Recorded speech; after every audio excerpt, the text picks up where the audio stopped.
नमस्कार, स्वागत है आपका आवाज अड्डा में। मैं हूं नीरज वाजपेयी और जैसा कि आपने नाम देखा होगा शो का, हमें घर जाना है। दरअसल ये बहुत सारे उन लोगों की आवाज़ है जिन्हें हम माइग्रेंट लेबर के नाम से कहें या लोग कहीं फंस गए हैं उनको कहें, वो किसी भी प्रकार से जो दूसरे शहरों में, दूसरे प्रदेश में हैं लोग और वो अपने घर जाना चाहते हैं क्योंकि उनकी जो नौकरी है वो टेम्परेरी होती है। अब वो दूसरे प्रदेश में कहीं फंसे हुए हैं तो उनके सामने हर तरह की समस्या है। इसमें कोई शक नहीं कि सरकारें उनकी मदद कर रही हैं, उनको खाना पीना मिल रहा है, उनकी देखभाल हो रही है, लेकिन इस परिस्थिति में कितनी देखभाल हो सकती है और कितनी ज़रूरत है कि उनको वापस जाने की, इसमें बहुत ज़्यादा आदर्श की बातें नहीं करनी चाहिए। प्रैक्टिकली ये है कि ये बोझ सरकार के ऊपर भी होता है और निजी तौर पे व्यक्ति को भी लगता है कि वो अपने घर जाए। एक तो ये सामान्य परिस्थिति है। दूसरी परिस्थिति ये विशेष ये है कि इस समय जो उत्तर प्रदेश है, बिहार है, पंजाब है, जो उत्तर के राज्य हैं, वहाँ पे गेहूं की कटाई चल रही है और बड़े पैमाने पे वहाँ पे जो परदेशी मजदूर हैं जो यहाँ पे इस समय होते हैं काम करने के लिए, वो वापस अपने गाँव में जाते हैं, अपने घरों में जाते हैं और कटाई करके फिर वापस आते हैं 2-3 महीने धान की रोपाई के बाद। तो यानी 3 महीने का एक उनका प्रवास होता है। लेकिन इस लॉकडाउन की वजह से वो जहाँ है जो है वहाँ वो फंस गया है।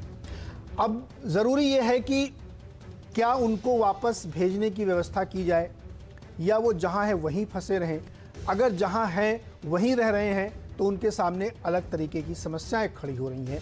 तो अगर आप प्रैक्टिकली इस पर विचार करें तो एक आवाज़ ये बहुत ज़ोर से उठ रही है कि उनको वापस भेजने का इंतज़ाम करना चाहिए। इसीलिए आज हम इस पर बातचीत करेंगे कि हमें घर जाना है, यानी जो लॉकडाउन के दौरान हमारे बहुत सारे कामकाजी लोग इधर उधर फंसे हुए हैं, उनको कैसे पहुंचाया जाए। खास तौर पे गुजरात और महाराष्ट्र में बहुत सारे लोग हैं।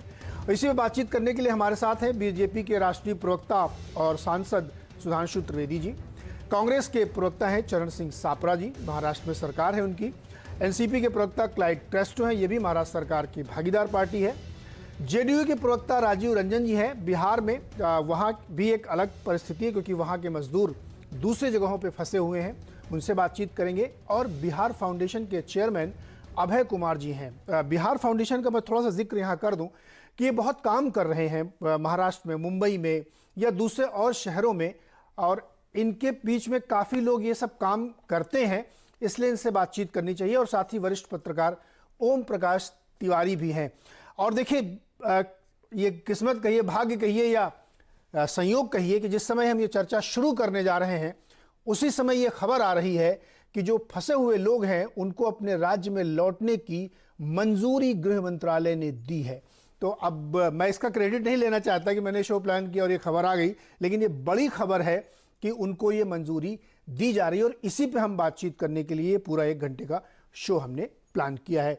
तो मैं शुरुआत करना चाहूँगा सबसे पहले, चूंकि सत्ताधारी पार्टी महाराष्ट्र की कांग्रेस और एनसीपी के प्रवक्ता यहाँ बैठे हुए हैं, तो सापरा जी आपके पास ही आते हैं। अब देखिए, बहुत सारे लोग खास तौर पे मुंबई में, पुणे में, नासिक में बहुत बड़ी संख्या में लोग यहाँ पे हैं। 20 लाख हो सकते हैं, 25 लाख हो सकते हैं जो यहाँ काम करते हैं और वो वापस चले जाते हैं, फिर आते हैं, फिर चले जाते हैं। उनका आना जाना लगा रहता था, लेकिन लॉकडाउन में फंस गए हैं। मैं ये बिल्कुल नहीं कह रहा हूँ कि आपकी सरकार उनका ख्याल नहीं रख रही है, लेकिन ज़रूरत है कि उनको वापस भेजा जाए। तो आप लोग मुझे ये बताइए कि आप लोगों की मंशा क्या है और क्या इस बारे में कोई ठोस विचार हुआ है?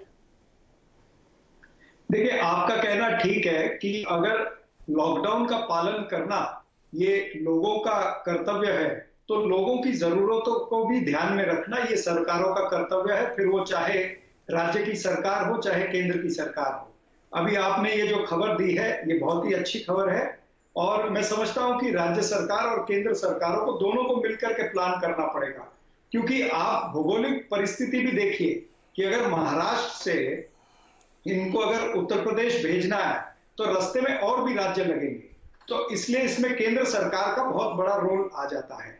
तो मेरे ख्याल से एक पॉलिसी, यूनिफॉर्म पॉलिसी देश के लेवल पर बनानी पड़ेगी जिसको राज्य सारे इंप्लीमेंट करें। और किस तरह से देखिए, दिल्ली से भेजना बहुत आसान है क्योंकि दिल्ली से सटा हुआ उत्तर प्रदेश है, दिल्ली से बिहार भी जाना आसान होगा, हरियाणा से यूपी जाना आसान है, उसी तरह से मध्य प्रदेश से या पंजाब से जाना आसान है, राजस्थान से भी आसान है। लेकिन महाराष्ट्र से, गुजरात से अगर उत्तर प्रदेश जाना है या बिहार के कोई किसी कोने में भेजना है तो उसके लिए एक योजना बनानी पड़ेगी जिसमें राज्य की सरकारें भी योगदान करेंगी और केंद्र सरकार की, आगे की सरकारों में, कहीं आगे के राज्यों में कोई अड़चन ना आए, उनको कोई रोके नहीं। उनका खाने पीने का इंतजाम, अगर कहीं पे जाने को 3 दिन लगते हैं तो जहां से वो शुरू होंगे वहां से तो 1 दिन का या 1.5 दिन का खाना उनको मिलेगा, 3 दिन का खाना तो खराब भी हो जाएगा। तो ऐसी प्रैक्टिकल सिचुएशन बहुत सारी आएंगी, इसलिए राज्य और केंद्र की सरकारों को मिलकर के इसकी प्लानिंग करनी पड़ेगी और निश्चित रूप से इनका दायित्व है, इनको जाना है। ऐसे समय में क्या, जो बड़े शहर है, चाहे वो अहमदाबाद है, सूरत है, इंदौर है, कहीं भी है, ये मजदूर, इनके मन में एक भय है कि शहरों में कोरोना है, गांव में कोरोना नहीं है। तो इनके मन में वो भय है कि हम यहां से एक बार चले जाएं तो गांव में सुरक्षित रहेंगे, नहीं तो हमको शहर के अंदर कोरोना लग जाएगा और यही हमारी मौत हो जाएगी। तो ये जो भय है, ये जो डर है, ये इनको सता रहा है और निश्चित रूप से इनका अधिकार है। ये जाना चाहते हैं तो बिल्कुल प्लानिंग करके इनको भेजना चाहिए। जी, देखिए, एक जिक्र कर दूं यहाँ पे एक बातचीत का, सुधांशु जी के पास जाने से पहले, कि जब इस विषय पे हम विचार कर रहे थे, हमारे एक मित्र ने मुझे सुझाया कि हम इस पर बातचीत करें, तो उसी समय ट्विटर की एक टाइमलाइन पे मैं गया तो मुझे प्रतापगढ़ के डीएम की जो ट्विटर हैंडल है उस पर दिखाई पड़ा कि एक व्यक्ति मुंबई में जो रह रहा है वो गुहार लगा रहा है कि मुझे अपने घर वापस जाना है, मुझे जाने का, बुलाने का इंतज़ाम किया जाए। और उस पर बड़ी तत्परता से मुंबई पुलिस ने तुरंत रिएक्ट भी किया कि हाँ, हम आपके पास पहुंच रहे हैं, आप कुछ गलत कदम ना उठाएं, हम इसकी व्यवस्था कर रहे हैं। तो मुझे लगा कि ये बाकी बहुत संवेदनशील मामला है और इसको बहुत करीब से देखना चाहिए। सुधांशु जी, संयोग ही है कि होम मिनिस्ट्री ने आदेश भी दे दिया है कि दूसरे राज्यों में फंसे मजदूरों को वापस उनके गृह जनपद या गृह प्रदेश में भेजा जाए। मैं ये जानना चाहता हूँ कि बड़ी संख्या में, बड़ी तादाद में मुंबई, महाराष्ट्र में, गुजरात में बहुत सारे लोग उत्तर प्रदेश के फंसे हुए हैं। क्या इनको वापस बुलाने के लिए उत्तर प्रदेश सरकार ने कोई व्यवस्था, कोई विचार, कोई मंशा या कुछ फैसला वगैरह मन में बनाया है क्या?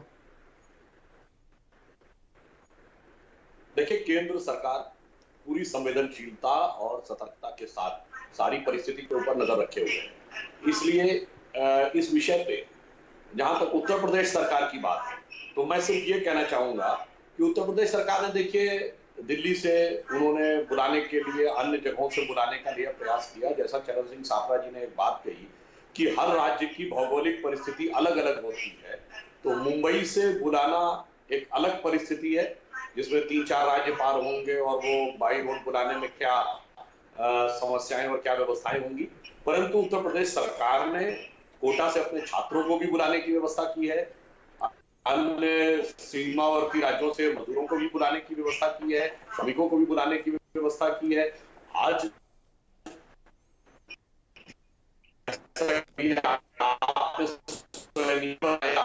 सर, शायद सुधांशु जी आपके ऑडियो में थोड़ी दिक्कत है, मैं उसको ठीक कराता हूँ। तब तक मैं क्लाइड के पास चलता हूँ। क्लाइड, आप अपनी बात रखें।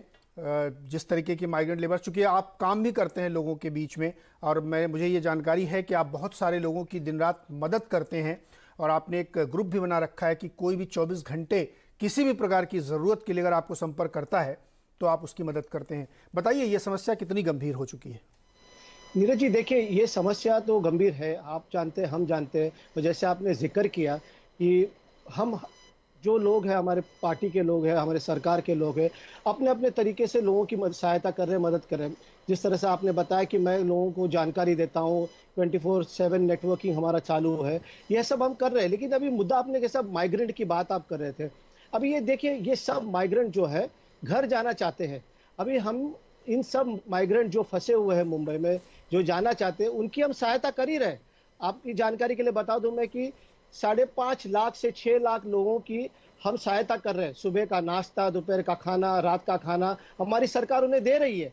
शिव भोजन के माध्यम से हम 1 लाख लोगों को खाना दे रहे हैं। लेकिन कैसा है कि काफी सारे लोग, शायद आपने भी देखा होगा, श्रोताओं ने भी सुना होगा, कि लोग कहते हैं कि हमें घर जाना है, उन्हें सिर्फ घर जाना, वो कहते हैं हमें खाना मिल रहा है, हमारा रहन सहन का जो प्रबंध किया गया वो सब अच्छा है, लेकिन हमें हमारे लोगों से मिलना है, हमारे घर के बच्चों से मिलना है, हमारे घर वालों से मिलना है, इसलिए वो जाना चाहते हैं। तो ये जो इश्यू है, अभी आपने भी, जैसे हम लोग डिबेट पे बैठे थे, इसलिए हमें प्राप्त हुई कि हमारे गृह मंत्रालय ने सेंटर के एक परमिशन दे दी कि लोग जा सकते हैं। ये हम काफी दिनों से, हमारे मुख्यमंत्री जी है उद्धव ठाकरे जी, हमारे उप मुख्यमंत्री जी अजित पवार साहब है, वो सब गुहार लगा रहे थे सेंटर से कि आप किस तरह के एक हमें एक परमिशन दे दीजिए कि हम यहाँ के जो माइग्रेंट है उन्हें मुंबई हो या पूना हो, कहाँ से भी जाकर अपने अपने घरों में जाने की एक सहायता हम उनके लिए कर सके। और ये जो सहायता करनी पड़ेगी वो एक बहुत अच्छी तरह से प्लान करके उन्हें वहां पर भेजना पड़ेगा कि बस के जरिए हो या ट्रेन के जरिए हो। हमें एक तरह का एक हर लेवल का एक प्लानिंग करके उन लोगों को भेजना पड़ेगा, क्योंकि काफी सारे लोग हैं, काफी सारे लोग दिक्कत में हैं और हम चाहते हैं कि वो अपने घर जाए। तो जैसा मैंने कहा, इस समय पहले भी मैं कहता आ रहा हूं कि इस समय हम एक होकर हमें काम करना है। सेंट्रल गवर्नमेंट हो, हमारी सरकार हो, यहाँ पर सब लोगों को मिलकर साथ में इनकी सहायता करनी पड़ेगी। और एक कहते हैं ना कि एक सोच समझी हुई एक प्लान करके इन लोगों को अपने अपने घर पे भेजना चाहिए। और इसमें हम सेंटर की सहायता करेंगे और हम सेंटर की भी सहायता चाहते हैं। जी, ओपी तिवारी आपके पास आता हूं। उससे पहले दर्शकों को एक बार फिर से याद दिला दूं खबर कि केंद्रीय गृह मंत्रालय ने मंजूरी दे दी है कि जो मजदूर, छात्र, पर्यटक इधर उधर फंस गए हैं कहीं किसी दूसरे राज्य में, किसी दूसरे शहर में, उनको वापस जाने की अनुमति है और ये व्यवस्था स्थानीय प्रशासन करेगा। बस के जरिए जैसे भी करे वो उसकी जिम्मेदारी होगी। लेकिन ये एक बहुत बड़ी अड़चन थी जिसको देखिए ये मंजूरी मिल गई है। तिवारी जी, आप बहुत इस पे लिख रहे हैं, चूंकि बिलोंग तो आप उत्तर प्रदेश से करते हैं लेकिन रहते मुंबई में है, और इस विषय पे आपने कम से कम आधा दर्जन लेख लिखे हैं और इस समस्या को बड़ी गंभीरता से उठाया है। तो जरा प्रकाश डालिए कि मुंबई में स्थिति कितनी नाजुक हो चुकी थी कि अब ये बहुत ज़रूरी था।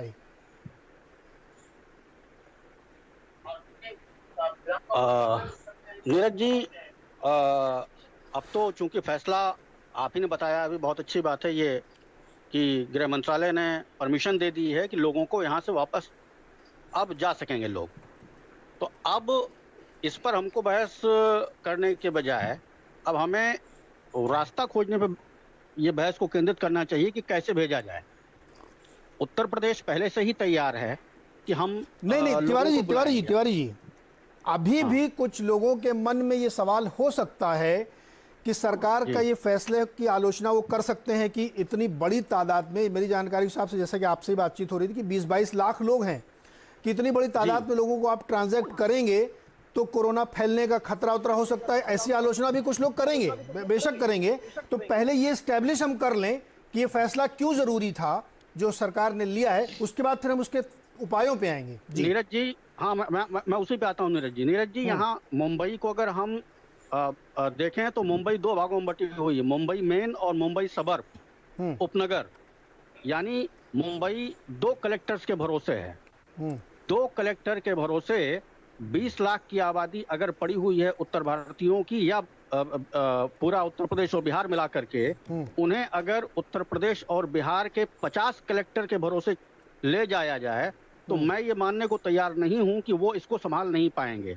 वो उत्तर प्रदेश सरकार जिसने कुंभ के शाही स्नान के दिन 5 करोड़ लोगों को शाही स्नान करवाया और सही सलामत घर भेज दिया, वो अपने अपने जिलों में जहां की बहुत सारे स्कूल हैं, डिग्री कॉलेजेस हैं, इंटर कॉलेजेस हैं, वहां पर वो क्वारंटाइन के लिए केंद्र या आइसोलेशन है, ये मैं मानने को तैयार नहीं हूं। और दूसरी चीज ये कि ये वो वक्त है जब हर साल मार्च, अप्रैल, मई, इस समय लोग अपने घर जाते ही जाते हैं। यहाँ पिछले कुछ दिनों से धारावी में आप देख रहे हैं क्या स्थिति बढ़ रही है। कल भी 42 नए पेशेंट सामने आए, 4 लोग मारे गए 24 घंटे में। यहाँ तो कुछ दिन में अगर ऐसे ही रखा गया तो बॉडीज एक के ऊपर एक रख करके जलाने की नौबत आ जाएगी। ये स्थिति बिल्कुल अच्छी नहीं होगी जी। इसलिए पहली चीज तो यह है कि बिहार गवर्नमेंट जो कि एडमेंट है इस बात पर कि हम नहीं बुलाएंगे, उसको अपने आप में सुधार करना चाहिए कि वो अपने लोगों को अपने राज्य में आने की परमिशन दे, और उत्तर प्रदेश कह चुका है कि हम बुलाएंगे, उसको इसके इंतजाम पर ध्यान देना चाहिए जी। तो ये एक तरीके से इस बात पर सहमति। सुधांशु जी, आपका वीडियो बीच में रुक गया था, आप अपनी बात कंप्लीट कर लें, फिर राजीव जी के पास चलते हैं जी। देखिए, अभी जो तिवारी जी ने एक बात कही, इसमें एक बिंदु ये भी है कि ये समय ऐसा है जिस समय फसल की कटाई होती है और फसल काफी दिनों से खेतों में खड़ी हुई है। तो जिन लोगों के अपने केवल खेत होते हैं, छोटी मोटी खेती है, तो वो इस समय अपने घर वैसे भी जाना चाहते हैं ताकि उस फसल की कटाई कर सकें जो उनके गांव में उनके परिवार की आजीविकोपार्जन का एक थोड़ा सा साधन बन सकता है। तो ये भी एक कारण था जिसकी वजह से जाने का विचार ज्यादा था। दूसरा, जब इस प्रकार की महामारी फैलने लगती है तो एक मनोविज्ञान अलग प्रकार का हो जाता है। व्यक्ति थोड़ा आंतरिक दृष्टि से भयभीत और सशंकित होने लगता है। तो ऐसे में उन लोगों का मन होने लगता है कि हम घर की तरफ जाएं। तीसरा, यह भी एक बिंदु था कि बड़े शहरों में, महानगरों में अक्सर जो हमारे श्रमिक और कामगार भाई हैं वो ऐसी घनी आबादियों में रहते हैं और इतना नजदीक में एक कमरे में कई कई लोग रहते हैं जिसमें इस प्रकार की बीमारी के फैलने के चांसेस अधिक हो सकते हैं। तो हो सकता है इन सारी बातों पर विचार करने के बाद ही सरकार ने यह निर्णय लिया है। अब राज्य सरकारों की जहां तक बात है तो यह राज्य सरकारों का अपना विवेक है कि वो किस प्रक्रिया के द्वारा कैसे करेंगी। जैसे उत्तर प्रदेश सरकार ने तो हाँ कहा है, अब बिहार अपने स्तर से यह निर्णय लेगा जिसपे बिहार सरकार की तरफ से जो अपने प्रतिनिधि होंगे वो ज्यादा बेहतर ढंग से बता सकेंगे जी। परंतु यह भी एक ध्यान रखने की बात है कि जब वो लोग वापस जाएंगे तो क्वारंटीन और चिकित्सा सुविधा ध्यान रखने की आवश्यकता होगी, क्योंकि यह भी एक सत्य है कि पूर्वी उत्तर प्रदेश और बिहार के ग्रामीण अंचलों में जो चिकित्सा सुविधाएं हैं वो अभी बहुत ही साधारण और बहुत ही औसत दर्जे की है। वहां पर यदि यह समस्या किसी प्रकार से हुई तो बहुत विकराल रूप धारण कर सकती है। इसलिए इन लोगों को ले जाना, 14 दिन तक कैसे रोकना, फिर कैसे अपने रिस्पेक्टिव गांवों में धीरे धीरे पहुंचाना और इस दरमियान इनकी जांच की व्यवस्था करना, वो मेरे विचार से केंद्र और राज्य सरकारों के लिए एक बड़ी चुनौती होगी और उन्हें बड़े सुविचारित ढंग से कार्य करना होगा। जी क्लाइड, आप इशारा कर रहे हैं, आप कुछ जोड़ना चाहते हैं क्या इसमें? हाँ नीरज जी, जरा मुझे बोलने दीजिए। 3 बातें मैं कहना चाहता हूँ संक्षेप में। पहले तो मैं कुछ जल्दी से बात करता हूँ। पहले तो कोई भाई साहब कुछ बोल रहे थे, मुझे पता नहीं कौन बात कर रहे थे। उन्होंने कहा था कि वो कह रहे थे कि सिर्फ 2 कलेक्टर है, वो कितना काम कर पाएंगे। मुंबई 2 हिस्सों में बटा हुआ है, सिटी और सबर्बन। देखिए कलेक्टर तो है, लेकिन सिर्फ कलेक्टर नहीं, उनके साथ उनकी पूरी यंत्रणा काम करी, हमारी उनके जो एडमिनिस्ट्रेटिव स्टाफ है वो काम कर रही है, सरकार काम कर रही है। इस समय में सब मिलकर काम कर रहे हैं और हम सबको मिलकर काम करना पड़ेगा। तो सिर्फ 2 कलेक्टर नहीं, कलेक्टर के साथ पूरी यंत्रणा काम कर रही है और हम ध्यान दे रहे हैं कि कौन जाना चाह रहा है, नहीं जाना चाह रहा है, वो हम ध्यान दे रहे हैं। बात वो हो गई। दूसरी बात सुधांशु जी ने जो बताया उस पर मैं जोड़ना चाहता हूँ कि मैं मानता हूँ, वो कहते हैं कि बहुत बड़ी चुनौती है कि क्वारंटीन में 14 दिनों के लिए लोगों को रखना पड़ेगा। तो ये चुनौती हमें स्वीकारनी पड़ेगी।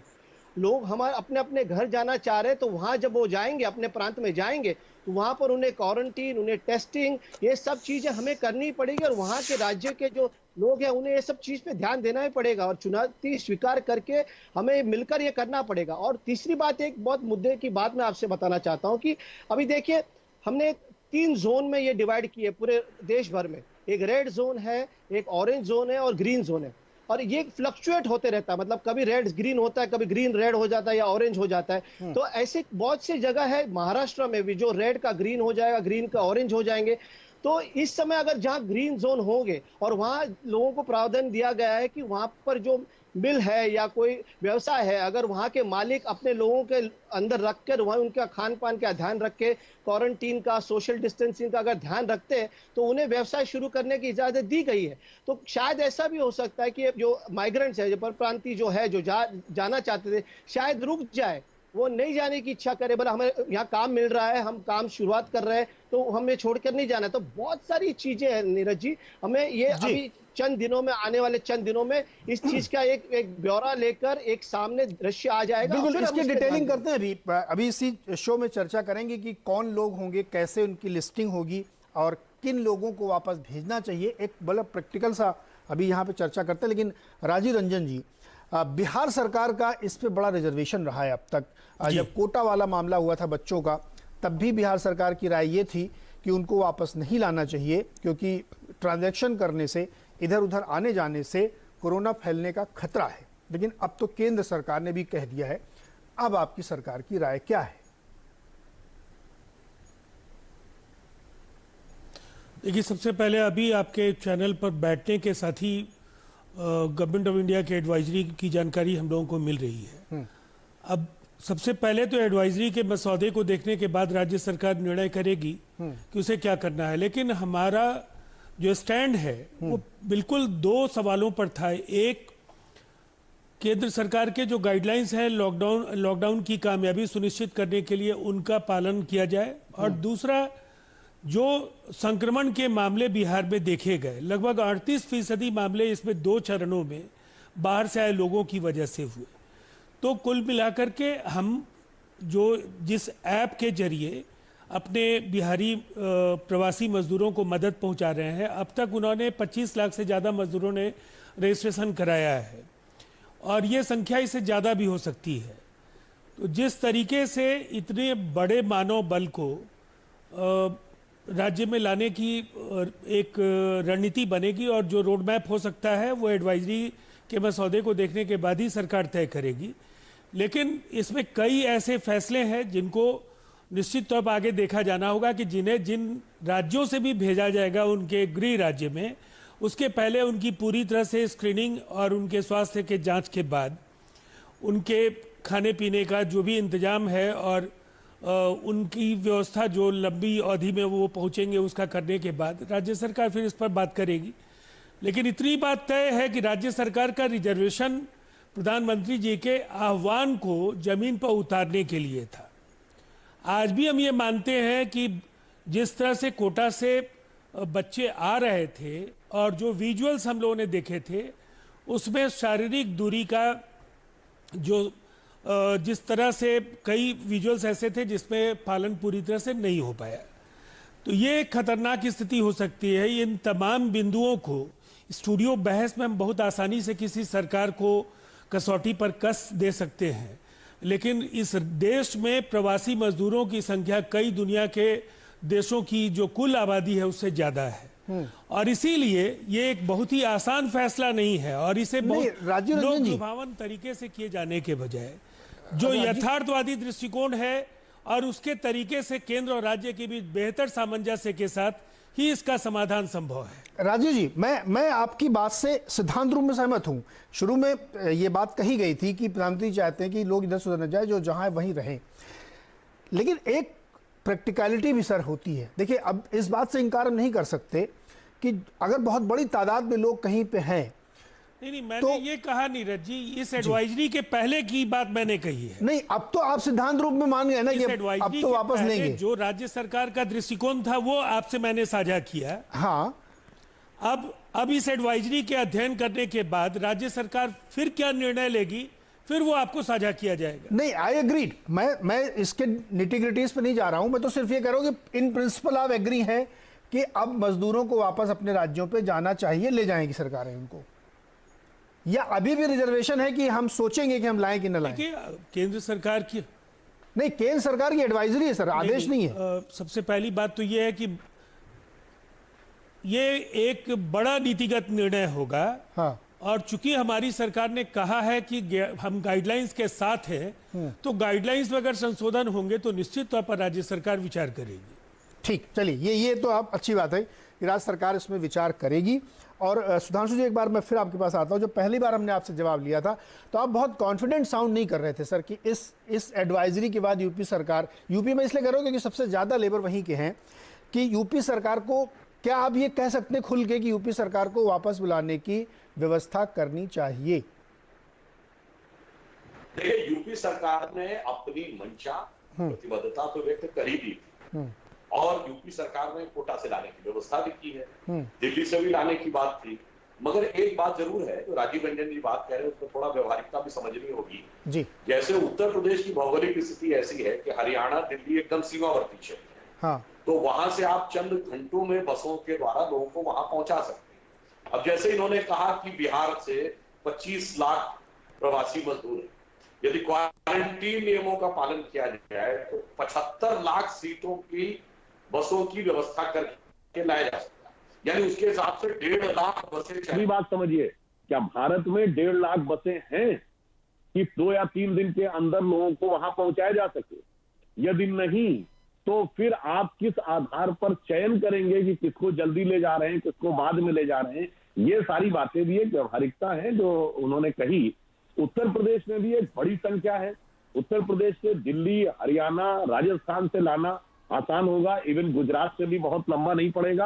महाराष्ट्र से लाने के लिए उत्तर प्रदेश सरकार पूरी व्यवस्था करने का अपना विचार बना चुकी है। मुझे लगता है इस एडवाइजरी को आने के बाद वो और मतलब दृढ़ता के साथ इस विषय पर आगे बढ़ेगी। जी अच्छा, ये बात सही है क्लाइड जी और सापरा जी, आप लोगों के लिए है ये बात, क्योंकि ये 20-25 लाख लोग जो हैं ये जब जाएंगे तो व्यवहारिक समस्या ये आएगी कि इतनी बसें चाहिए। अब कौन महाराष्ट्र से यूपी बॉर्डर तक पहुंचाएगा, यूपी बॉर्डर से यूपी सरकार ले जाएगी, यूपी सरकार की यूपी की बसें महाराष्ट्र तक आएंगी। ये सब ऐसे सवाल हैं जो सोचने पड़ेंगे। एक दूसरा ये जो राजीव रंजन जी कह रहे हैं कि बहुत सारे लोग ऐसे हैं जिनको आपको ये देखना पड़ेगा कि वहाँ जाके फिर वो क्वारंटीन हो, उनकी टेस्टिंग हो प्रॉपर, या उनके ज़रिए ना फैले। तो जहाँ पे ये व्यवहारिकता है कि इनको वहाँ ले जाना चाहिए, वहाँ ये भी व्यवहारिकता ज़रूरी है कि इतनी बड़ी तादाद में अगर लोग वहाँ जा रहे हैं तो उनकी दिक्कत ना हो। मेरे साथ एक मेहमान और, मैं उनको भी शामिल कर लेता हूँ। अभय कुमार जी हैं जो बिहार फाउंडेशन चलाते हैं, जिनका काम यह है कि ऐसे लोगों की मदद करना। अभय जी, आपका एक्सपीरियंस क्या कहता है कि जो बहुत सारे माइग्रेंट लेबर फंसे हुए हैं अलग अलग जगहों पे, उनकी दिक्कतें, उनके लिए अब क्या ज़रूरी है कि उनको वापस घर भेजा जाए, यही एक चारा बचता है? देखिए, जहाँ तक मुंबई और महाराष्ट्र की बात है, बहुत भारी संख्या में मज़दूर फंसे हुए हैं और हम लोग उनके लिए रहने, खाने और भोजन की व्यवस्था करा रहे हैं, लेकिन उनकी बहुत सारी दिक्कतें आ रही हैं। अब चूँकि ये 1 महीना से ज़्यादा हो गया है तो उनके सब्र का बांध अब टूट रहा है। हर कोई घर जाना चाहता है, लेकिन उसके लिए क्या लॉजिकल है, वो सरकार को एक नीति निर्धारित करनी चाहिए और उसके अनुसार उसको भेजने की व्यवस्था होनी चाहिए। जी, लॉजिकल होना चाहिए। चलिए, अब सापरा जी आपके साथ हो, फिर क्लाइड आपके पास। अब व्यवहारिकता में बात करते भाई कि चलिए ये नीतिगत रूप से तय हो गया कि वापस भेजा जाए, केंद्र सरकार की एडवाइजरी भी आ गई कि हाँ वापस भेजा, ट्रेन नहीं चलेंगी, बसों के जरिए जाएंगे, कैसे? अब बताइए आप, महाराष्ट्र सरकार क्या व्यवस्था करे? खाली ये कह देगी कि ले जाओ या कुछ मदद भी करेगी वो? देखिए, निश्चित रूप से महाराष्ट्र सरकार पूरी मदद करेगी। मेरे ख्याल से इसके लिए ऑनलाइन रजिस्ट्रेशन वगैरह इस तरह का जैसे पोर्टल होता है, ऑनलाइन पोर्टल रजिस्ट्रेशन की कौन लोग जाना चाहते हैं। अगर समझिए कि 20 लाख लोग हैं यहाँ पे, तो वो सारे 20 लाख लोग जाना चाह रहे हैं, ऐसा भी नहीं है। हो सकता है कि वो 20 में से 10 या 12 लाख लोग जाना चाहते होंगे। तो वो कहाँ से है? कोई मुंबई से है, कोई पुणे से है, कोई नवी मुंबई से है, कोई नागपुर से है, कहाँ से है? तो ये सारी व्यवस्था मेरे ख्याल से ऑनलाइन पोर्टल रजिस्ट्रेशन का प्रावधान महाराष्ट्र सरकार ने किया है। जहां तक मुझे पता है कि उसका ये प्रोसेस अभी शुरू हुआ है। तो उससे पता चल जाएगा कि कौन से शहर से कितने लोग हैं जो यूपी जाना चाहते हैं और कहाँ जाना चाहते हैं, और बिहार जाना चाहते हैं तो बिहार के किस शहर में जाना चाहते हैं। तो इस तरह से ये पूरा इसको स्टडी करके फिर उस पर ये तय किया जाएगा कि कितनी बसें लगेंगी, कहाँ से लगेंगी। मेरे ख्याल से ये कुछ दिन का इसमें समय नहीं लगेगा, इसमें थोड़ा सा समय और लोगों को देना पड़ेगा, क्योंकि व्यापक प्लानिंग करके और इनको बैचेस में जाना पड़ेगा। ऐसे नहीं कि एक ही साथ एक शहर से 1000 बसें जा रही है या 5000 बसें जा रही है, इस तरह से नहीं होगा। तो ये व्यापक प्लानिंग करनी पड़ेगी राज्य की सरकारों को, और फिर जहां पर जो सरकार इनको रिसीव करेगी उनको उससे ज्यादा प्लानिंग करनी है, क्योंकि क्वारंटाइन करना है, 14 दिन उनको वहां रखना है। फिर वो रखेंगे, वहां पर सैनिटेशन की क्या इशू होंगे, खाने पीने की व्यवस्था क्या होगी, डॉक्टर्स की उपलब्धता, नर्सेस की उपलब्धता। अच्छा, इसमें एक सवाल का जवाब क्लाइड से लेते हैं। क्लाइड, मुझे ये जानकारी मिली है कि शायद कुछ फॉर्म वगैरह भराए जा रहे हैं, इसकी आप पुष्टि करिएगा। मैंने जैसा अभी जो सापरा जी इशारा कर रहे थे कि कुछ बॉम्बे में ये काम शुरू हुआ है कि फॉर्म वार्म भरे जा रहे हैं, तो मुझे ये बताइए क्या गवर्नमेंट टू गवर्नमेंट कुछ बातचीत शुरू हुई है क्या? कि चूंकि ये प्रोसेस महाराष्ट्र में पहले से चल रहा है, उद्धव जी पहले से इस बात के पक्षधर थे कि वापस भेजा जाए, तो क्या बिहार सरकार से या योगी जी से कुछ बातचीत हुई है प्रिलिमिनरी? नीरज जी, मैं आपसे यही बात कहना चाहता था। पहले तो बात तो काफी दिनों से शुरुआत है, लेकिन जैसे सुधांशु जी कह रहे थे और बाकी भाई साहब कह रहे थे, मैं आपसे ये बात कहना चाहता हूँ कि इन सब राज्य जो है, जैसे राजस्थान है, बिहार है या उत्तर प्रदेश हो, उनके जो मुख्यमंत्री है और हमारे मुख्यमंत्री, सब मुख्यमंत्री को एक साथ मिलकर बात कर एक स्टेप बाय स्टेप प्लान की तैयारी करनी पड़ेगी। वो तैयारी करनी जरूरत है। दूसरी बात मैं आपसे कहना चाहता हूँ, सापरा जी कहते तो उससे बात को जोड़कर मैं आगे ले जाना चाहता हूँ। हमारे जो ट्रांसपोर्ट मिनिस्टर अनिल परब जी ने, उन्होंने भी स्टेटमेंट दिया है कि 10,000 एसटी बसेस की तैयारी हमने कर चुकी है। क्या है कि अभी हमें सोशल डिस्टेंस मेंटेन करना पड़ेगा, तो एक बस में 20 से 22 लोगों से ज़्यादा तो हम नहीं भेज पाएंगे। तो एक 10,000 बस की तैयारी हमने की है। प्राइवेट बस ओनरों से भी बात भी हुई है, उन्होंने भी कहा है कि हम सहायता करेंगे। तो इस तरह का जो प्लानिंग है वो प्लानिंग हम सब तरह से कर रहे हैं। और देखिए, चुनौती बहुत बड़ी चुनौती है। ये हमें बैठकर बातें कर राज्यों से बात करके एक मत होकर, एक सहमति लेकर हमें काम करना पड़ेगा। तो हमारा काम जो शुरुआत है, ट्रांसपोर्ट मिनिस्टर उस पर लगे हुए हैं, हमें मुख्यमंत्री है, उप मुख्यमंत्री है, सब प्रशासन लगे हुए हैं इन पे और ये काम चालू है। तो आगे जैसे दिन बढ़ते जाएंगे, क्या क्या तकलीफें आएंगी, कितने लोग रजिस्टर कर रहे हैं, कितने लोग जाना चाहते हैं, उनका पूरा ब्यौरा लेकर उस हिसाब से हम आगे और तैयारी करेंगे। तैयारी शुरुआत हो चुकी है। जी तिवारी जी, बहुत सारे सवाल मेरे मन में आ रहे हैं, जो आपके मन में भी आ रहे होंगे कि इतने बड़ी संख्या में इतनी बसें, हालांकि ये कह रहे हैं क्लाइट की 10,000 बसों की व्यवस्था एसटी की तरफ से, यानी स्टेट ट्रांसपोर्ट की तरफ से की गई है। कुछ निजी लोगों से भी बातचीत की जा रही है।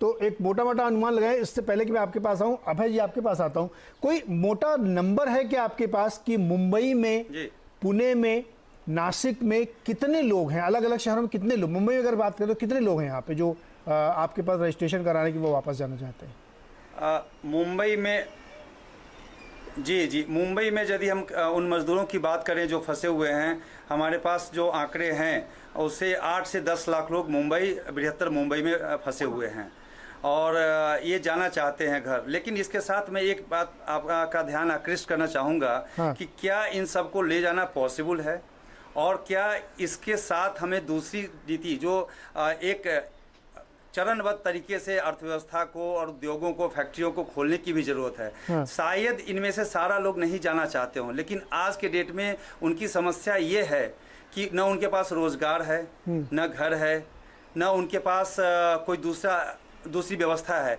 इसलिए यदि व्यक्ति संकट में होता है तो घर की याद आती है।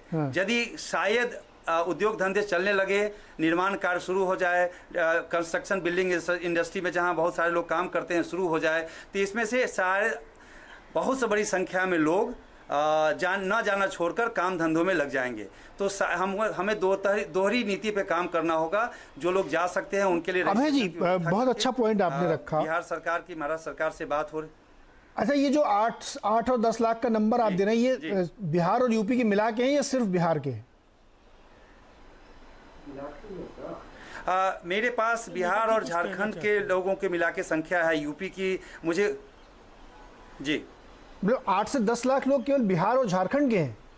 जी प्लीज।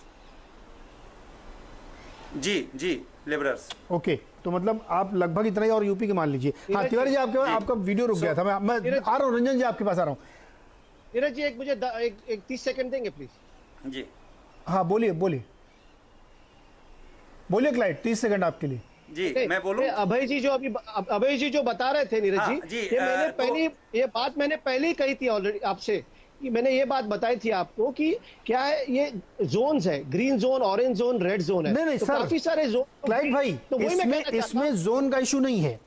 इशू ये है कि क्या 3 मई के बाद लॉकडाउन खुल जाएगा? अभय जी जो सवाल कर रहे हैं कि अगर कोई इंडस्ट्री खुलने लगे, कामकाज शुरू हो जाए, बट वो संभावना मुझे कम से कम मुंबई में नहीं लगती है। ये भी एक प्रैक्टिकलिटी है कि 3 मई के बाद मुंबई में कामकाज शुरू हो जाए, खुल जाएगा, ऐसा मुझे लगता नहीं है। जिस तरह की स्थिति यहाँ पे है, तो यहाँ की स्थिति तो बदलने वाली नहीं है। मैं सर आता हूँ, मुझे एक छोटा सा ब्रेक भी लेना, उससे पहले एक बहुत छोटा सा जवाब मैं तिवारी जी से लेना चाहता हूँ। तिवारी जी, मैं आपके पास आ रहा हूँ। 8 से 10 लाख लोग खाली बिहार झारखंड के हैं और लगभग मैं मान के चलता हूँ इतने यूपी के होंगे। तो ये 20 लाख लोग कितने दिन में पहुंचेंगे? 10,000 बसें भी बता रहे हैं, लेकिन समस्या हो जाएगी। नहीं, इस नंबर को लेकर के ही मेरी आपत्ति है। रंजन जी, मैं आपसे डिटेल में इसमें लूंगा, मैं जरा एक बार तिवारी से ले लूं, उसके बाद फिर मैं आपसे आपके साथ हूं। ये नंबर बहुत ही बड़ा है। ओपी तिवारी जी। हाँ जी। जहां तक यूपी और बिहार के नंबर्स का सवाल है, राजीव जी जिस पर बाद में बोलेंगे, हाँ, अभी तक भी करीब 14 लाख लोग अपना रिजर्वेशन कैंसिल करवा चुके हैं, जो पहले करवा चुके थे। हाँ। जाने वाले तो इससे भी ज्यादा होते हैं। ये इसलिए नंबर को कम करके आंकना उचित नहीं होगा। नंबर तो 20-22 लाख होता ही, हर साल इतने लोग जाते ही हैं मुंबई से। अब उसको देखना यह है कि उनको ले कैसे जाना है, उस पर अगर आप बात करना चाहते हैं तो मुझे लगता है कि तीनों माध्यम अप्लाई करने पड़ेंगे, यानी बाय रोड, बाय एयर और ट्रेन से भी। और ट्रेनें चलानी पड़ेंगी, स्पेशल ट्रेनें। कोई जरूरी नहीं है कि उसमें पूरी की पूरी ट्रेन भर के जाए, उसमें आप एक एक सीट छोड़ करके भी रिजर्वेशन कर सकते हैं, आप एसी के डिब्बे हटा करके रिजर्वेशन कर सकते हैं।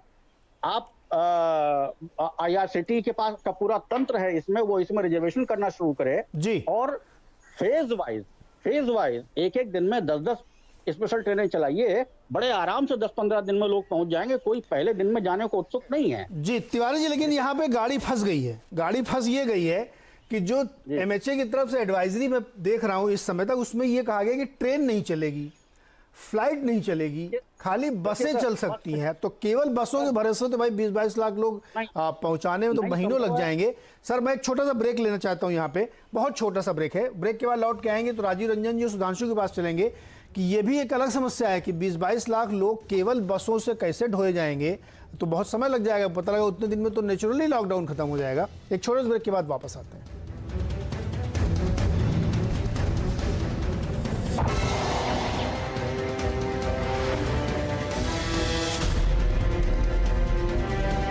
एक खुशहाल और उपयोगी जीवन के लिए चाहिए मन की शांति।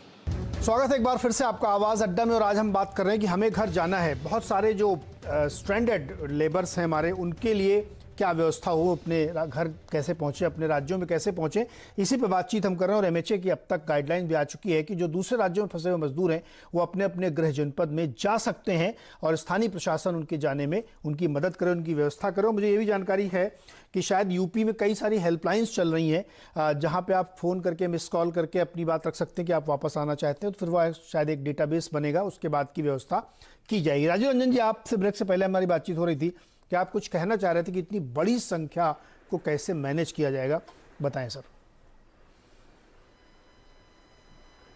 देखिए, सबसे पहली बात तो नीरज जी, केवल मुंबई या नासिक में प्रवासी बिहारी मजदूर नहीं है। पूरे देश में 25 लाख लोगों ने हमारे राज्य सरकार के ऐप के जरिए अपना निबंधन कराया है और उसमें 16 लाख लोगों को कैश ट्रांसफर्स कराए जा चुके हैं उनकी मदद के लिए। मतलब इसका सीधा है कि ये 25 लाख तो आधिकारिक आंकड़ा है जो बिहार के लोग बाहर हैं, और इससे और बड़ी संख्या हो सकती है जिन्होंने अपना निबंधन नहीं कराया होगा। वैसी परिस्थिति में ये संख्या, केवल जब बिहार की ये संख्या है तो आप समझ सकते हैं कि ये बाकी राज्यों के लिए क्या होगा। तो इसलिए मैं ये नंबर इसलिए कहना आपको चाहता था कि इस संख्या को कम आंक करके हम कोई भी रणनीति अगर बनाएंगे तो वो बैकफायर करेगा। एकदम अद्यतन जानकारी जिलावार जो लेबर ब्यूरोज या जहां भी जैसे जो एक तंत्र है, और हमारे राज्य में तो आधिकारिक आंकड़ा है ये, इसके आधार पर ही रणनीति बनेगी, तभी कुछ इसका रास्ता निकल सकता है। और केंद्र जिस राज्य से भेजा जाना और जिस राज्य को स्वीकार करना है, ये एक बेहद अहम फैसला है। और इसीलिए संख्या को कम आंकने से कहीं ना कहीं वो आपकी सही रणनीति नहीं बन पाएगी। जी सर, देखिए इसमें नंबर हम लोग कम नहीं आंक रहे हैं। मैं तो अभी ये जानने की कोशिश कर रहा था भाई जी से कि कितने, तो उनको कहना था कि 8 से 10 लाख तो केवल झारखंड और बिहार के लोग हैं। इतना ही डबल कर लीजिए यूपी के होंगे अकेले मुंबई में। तो उदाहरण मैं मुंबई का ले रहा हूँ, मैं तो ये मानता हूँ कि बंगलौर में होंगे, चेन्नई में होंगे, सूरत में होंगे, अहमदाबाद में होंगे, बहुत जगहों पे होंगे, और सब जगह से एक दूसरे का ट्रांजैक्शन और पलायन शुरू होगा। तो बहुत बड़ी संख्या होगी। चूंकि यहाँ सबसे ज़्यादा, इसलिए हम यहाँ का संदर्भ लेके बात कर रहे हैं और यहाँ सबसे ज़्यादा हलचल है। इसलिए सुधांशु जी, ये समस्या तो वाकई एक दूसरे टर्न की तरफ भी जाएगी। जो बात राजीव रंजन जी कह रहे हैं वो भी बहुत गंभीर है कि बड़ी संख्या है। अगर मैं 25 लाख लोग मान लूँ मुंबई में 2-3 राज्यों के मिला के, तो पहुँचेंगे कैसे भाई? इसमें मान लीजिए अब जो एडवाइजरी कह रही कि ट्रेन नहीं चलेंगी, खाली बसों से ले जाइए, तो बसों से ले जाना तो बड़ा कठिन काम होगा। अगर दोनों राज्य मिलके भी ले जाएंगे तब भी बड़ा समय लगेगा। तो इसका प्रैक्टिकल कोई सॉल्यूशन है या सरकार कहेगी कि नहीं भाई ये सॉल्यूशन ठीक नहीं, जहां है वहीं रहे? देखिए, प्रैक्टिकलिटी ही देखनी पड़ेगी, इसमें व्यवहारिकता ही देखनी पड़ेगी। क्योंकि ट्रेन चलाना और प्लेन चलाना तो अपने आप में बहुत जटिल काम है, क्योंकि उसके लिए आपको रेलवे स्टेशन भी खोलना पड़ेगा, कोई ऐसा नहीं कि एक स्थान होगा। फिर रेलवे स्टेशनों की जो स्थितियां, फिर आपको रास्ते में पड़ने वाले अन्य रेलवे स्टेशन भी खोलने पड़ेंगे, तो उनकी सैनिटाइजेशन, उनकी व्यवस्था करना तो आसान काम नहीं है पूरी की पूरी ट्रेन की। बस में तो फिर भी संभव है कि 25 लोग एक बस में बैठे। अब ये बस रास्ते में किसी दूसरी स्थान से किसी व्यक्ति को लेने के लिए नहीं रुके, रास्ते में कहीं और स्टॉपेज ले सकते हैं किसी कारण से, पर अब इसमें कोई अन्य व्यक्ति चढ़ने वाला नहीं है। हाँ। इसलिए अंततः हमें ध्यान तो सड़क परिवहन पे ही करना पड़ेगा, इसमें कोई दो राय नहीं। परंतु ये भी बात है, सिर्फ मुंबई और उत्तर प्रदेश ही थोड़ी है, दक्षिण भारत के तमाम मजदूर, सिर्फ जो उत्तर प्रदेश और बिहार के लोग जो हैं, ऐसा तो नहीं मुंबई में ही है, वो सूरत में है, गुजरात में है, पंजाब में है, आसाम में है, बेंगलोर में है। तो आप ये समझ सकते हैं कि ये भारत के सब राज्यों से लोगों को लाना होगा, जो अपने आप में बहुत चुनौतीपूर्ण कार्य होगा। नीरज जी, हाँ, मतलब ये भी हो सकता है कि मुंबई में बहुत सारी बड़ी, आ रहा हूँ कृष्णो, आपके पास आ रहा हूँ, बहुत बड़ी संख्या में आंध्र प्रदेश के लोग हैं। आंध्रा का बहुत बड़ी संख्या में लेबर मुंबई में काम करता है, तो वो भी तो वापस जाना चाहेगा, तो वो मतलब फिर तो एक पेंडोरा बॉक्स खुलेगा। मेरा सवाल अब इसको सुनिए आप लोग ध्यान से कि क्या कॉस्ट इफेक्टिव है और क्या ज़्यादा सेफ है। दोनों एक दूसरे से जुड़े हुए सवाल हैं। 25-30 लाख लोगों को, एक उदाहरण बता रहा हूँ, नंबर ज़्यादा कम हो सकता है, को लोगों को ट्रांसफ़र करना और सेफ्टी का रिस्क लेना ज़्यादा कॉस्ट इफेक्टिव है, या वो जहाँ रह रहे हैं वहीं रहें और उनके रहने खाने और देखभाल की व्यवस्था की जाए, वो ज़्यादा कॉस्ट इफेक्टिव है। ये पहलू पे विचार करना चाहिए। क्रिस्टोफ, बोलिए आप। नीरज जी, मैं सुधांशु जी को सुन रहा था और आपकी बात मैंने सुनी। दो बातें इसमें, एक तो सुधांशु जी जो कह रहे हैं, बहुत सारी बातों से मैं उनसे सहमत हूं कि चुनौती है, कैसे करें, लेकिन देखिए ये विचार विमर्श तो करना ही पड़ेगा। इसके लिए तज्ञ है, एक्सपर्ट्स जो है, उन्हें बैठकर विचार करना पड़ेगा कि कैसे, अगर समझो रेल का माध्यम हो, अगर रेलवे से जाना हो तो कैसे करें। अभी फिलहाल ना कह रहे हैं कि रेलवे से नहीं जा सकते, लेकिन ये तज्ञ को जो है, एक्सपर्ट्स को बैठकर विचार विमर्श करना ही पड़ेगा। मे बी आप एक पॉइंट टू दूसरे पॉइंट ही सिर्फ ले जाए, कहीं रोके नहीं गाड़ी। ये सारी बहुत सारी चीजें आपको सोचनी पड़ेंगी कि एक किस माध्यम से करें। और कॉस्ट इफेक्टिवनेस की आप जो बात करें, देखिए फिलहाल इस समय हमें कॉस्ट का विचार करना ही नहीं चाहिए। जो भी है, लोगों की सहायता, लोगों का सेफ्टी है, उनका ध्यान रखना, वो हमारे लिए एकदम प्राधान्य होना चाहिए। कॉस्ट तो लगेगा, इस पे बहुत सारा कॉस्ट होगा, खर्चा होगा, राज्यों को खर्चा होगा और केंद्र को खर्चा होगा, खर्चा तो होगा ही होगा। लेकिन इस समय खर्चे की सोच हम नहीं कर सकते, क्योंकि लोगों की सहायता, लोगों का जीवन, लोगों की जान, वो महत्वपूर्ण है। तो हमें उस हिसाब से सोचकर ये आगे कदम रखने पड़ेंगे। और उसलिए सेंटर हो, राज्य की सरकार है और सेंटर की सरकार है, केंद्र सरकार, राज्य सरकार को मिलकर ये साथ में विचार विमर्श करके एक डिसीजन लेना पड़ेगा और बहुत सोच समझ कर करना पड़ेगा। नहीं, पॉइंट आपका सही है। यहाँ पे पैसे की चिंता नहीं हो रही है, चिंता इस बात की, कॉस्ट इफेक्टिव से हमारा मतलब है कि केवल पैसा नहीं, उस पूरे ट्रांजैक्शन को करने की जो लागत हर तरह की आएगी, वो मनोवैज्ञानिक कीमत होगी, वो आर्थिक कीमत होगी, वो जान की कीमत होगी, वो रहने खाने की कीमत होगी। कॉस्ट इन टोटलिटी ज्यादा वो बेहतर है कि जहां वहां रहें। अभय जी, आपको क्या लगता है? आप लोग तो बहुत काम करते रहते हैं बीच में। जी जी, हमारी बात बीच में रह गई थी। बिहार फाउंडेशन जो बिहार सरकार की संस्था है, हम दिन रात हमारे जो कंट्रोल रूम खुले हुए हैं, लोग फ़ोन आते हैं। जब एक शुरू हुआ था तो लोग फ़ोन करते थे, हमें खाने के लिए जगह नहीं है, रहने के लिए नहीं है, राशन नहीं है। तो हमने राशन मुहैया कराई, खाने के बने हुए खाने हमने लोगों को खिलवाए, हमने शेल्टर होम्स खोले बहुत सारे, वहाँ लोगों को रखा।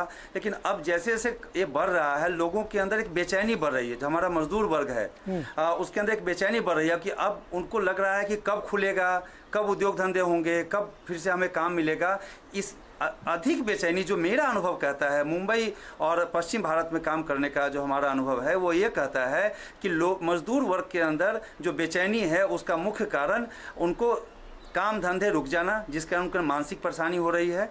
और इस मानसिक परेशानी के कारण लोग ज़्यादा जाना चाहते हैं। शायद यदि हम दोहरी रणनीति पे, जिसकी मैं बात कर रहा हूँ, काम करें, जो ग्रीन जोन और येलो जोन है उधर हम उद्योग खोलें। मुंबई में नहीं खुल सकता मुझे पता है, लेकिन जो मुंबई के बाहर का इलाका है, उल्लासनगर, भिवंडी, बोईसर, जो बहुत सारे इलाके हैं जो औद्योगिक केंद्र हैं मुंबई के आसपास, उनमें काम शुरू हो जाए तो शायद ये संख्या घटकर इसकी आधी रह सकती है या उससे थोड़ी कम, उससे थोड़ी ज़्यादा रह सकती है। इसलिए हमें दोहरी रणनीति पे काम करना होगा। और जहाँ तक रही व्यवहारिकता की, हमें व्यवहारिक रणनीति तो बनानी ही होगी और इसके लिए ट्रेन सबसे सुरक्षित भी है और सबसे सही माध्यम भी है। देखिए, मजदूर वर्ग हवाई यात्रा अफोर्ड नहीं कर सकता। जो 15,000 रुपये के में एक फैक्ट्री में काम करता है वो हवाई यात्रा नहीं अफोर्ड कर सकता।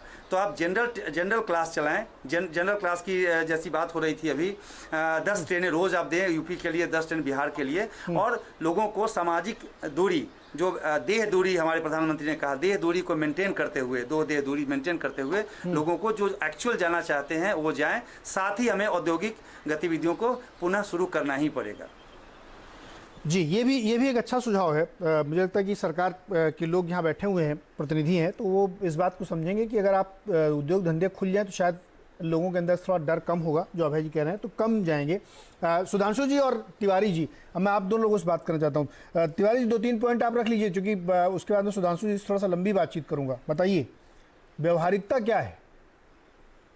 2 दिन पहले सूरत प्रशासन ने, सूरत के डीएम ने एक 36 सीटर बस की परमिशन दी है सिद्धार्थनगर के लिए और एक 17 सीटर बस की परमिशन दी है मिर्जापुर के लिए। सूरत से ये बसें हमें लगता है 2 दिन पहले परमिशन मिल निकल चुकी हों। ओके, ये एक माध्यम सूरत और मुंबई दोनों से बाय रोड हो सकता है, जिसके लिए अभी सुधांशु जी ने कहा।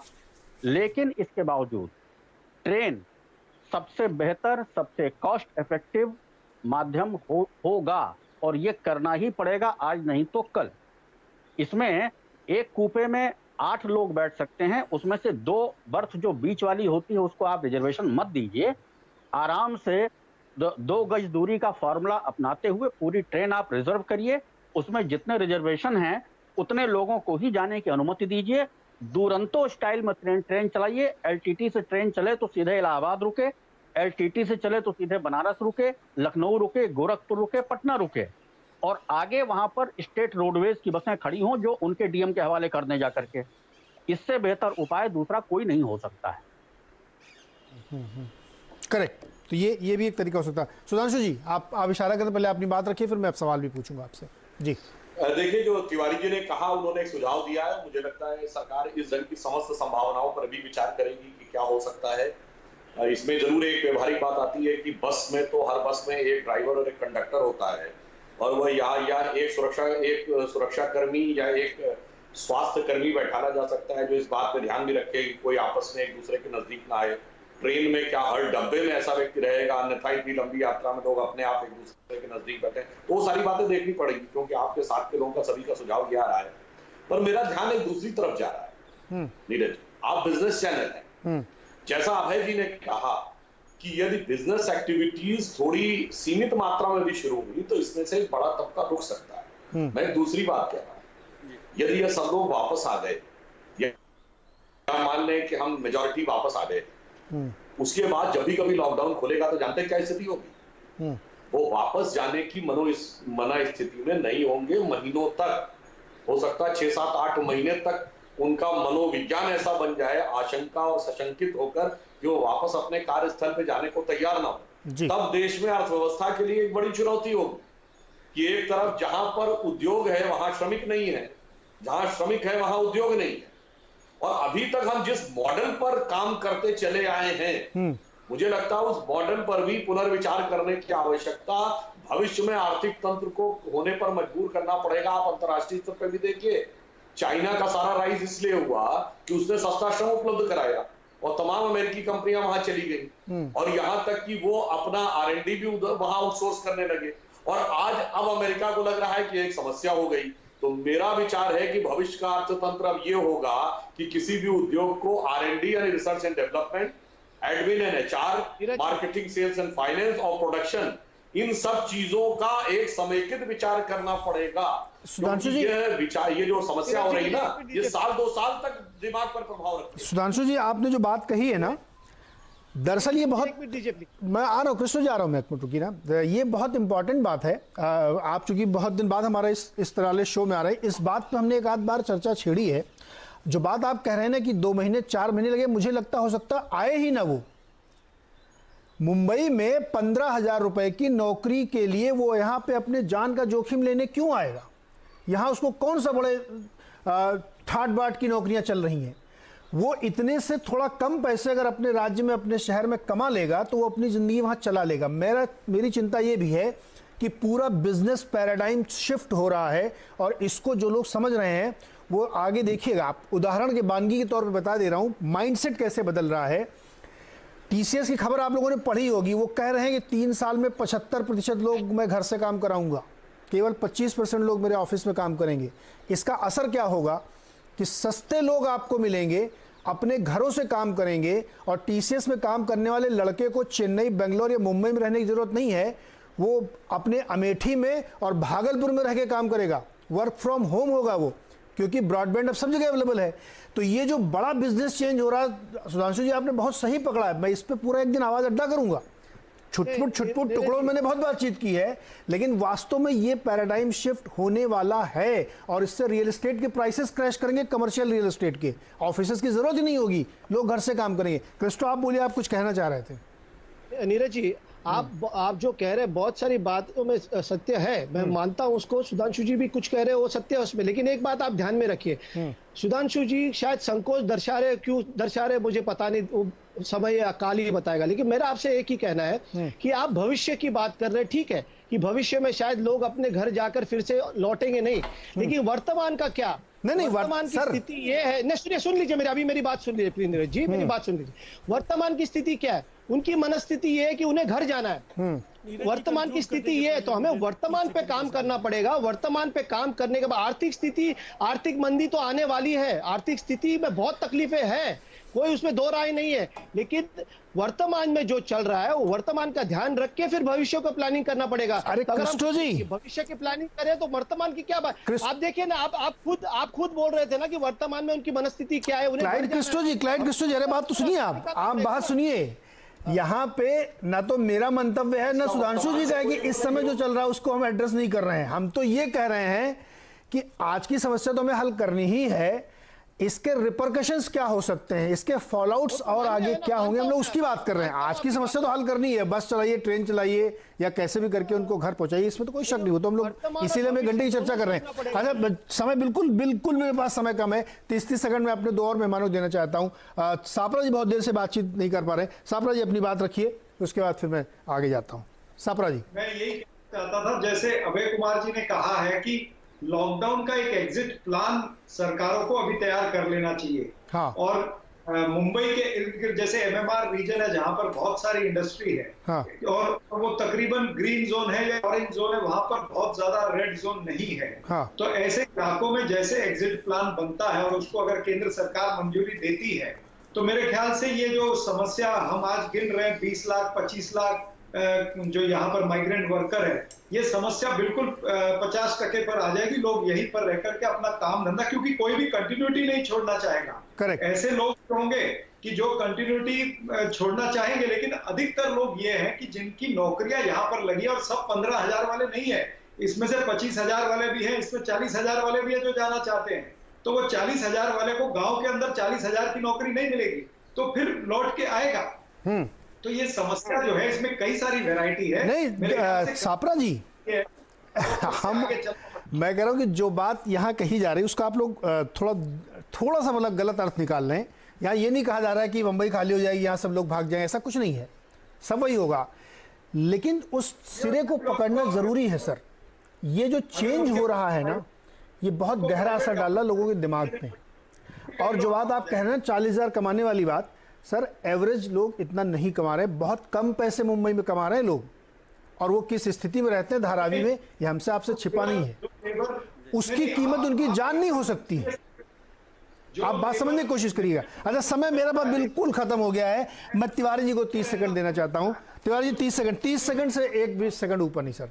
OP Tiwari ji 30 second. Neeraj ji 30 second मैं भी चाहता था। हाँ। 2008 में भी कुछ राजनीतिक परिस्थितियां ऐसी बनी थी जब नासिक, पूना और मुंबई से बहुत बड़े पैमाने पर माइग्रेशन हुआ था। उस समय भी ये कहा जा रहा था कि अब लोग लौट के नहीं आएंगे। उसके बाद भी लौट के आए, लोगों को रोजगार भी मिला और लोग यहाँ काम भी कर रहे हैं। यही स्थिति दोबारा होगी। इस समय लोगों को जाने के लिए आर्थिक मंदी और पैंडेमिक की मंदी में बहुत बड़ा फर्क है। ये अभूतपूर्व है, 100 साल में पहली बार हो रहा है। राजीव रंजन जी 30 सेकंड आप मांग रहे, 30 सेकंड आपके लिए, 30 सेकंड ओनली सर।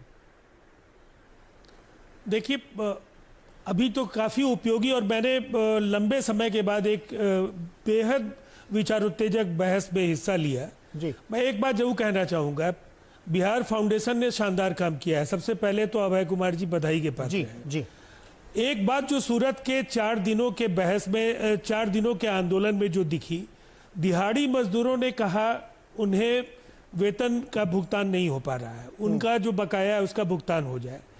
जो येलो जोन और ग्रीन जोन में है, ये सभी पैनलिस्ट ने माना कि अगर वहाँ औद्योगिक गतिविधियाँ शुरू होंगी तो बहुत लोग वहाँ रुकना चाहेंगे। इन सबों को अलग अलग क्रम में बनाए रखने और साथ ही साथ मुझे लगता है इसके बाद दुनिया बदलने जा रही है, बहुत कुछ पहले जैसा नहीं होगा। राजीव रंजन जी, मैं बस माफी के साथ इस विषय पे मैं डेफिनेटली एक और शो करूंगा, बहुत विचारोत्तेजक है और इस पे विचार करना चाहिए।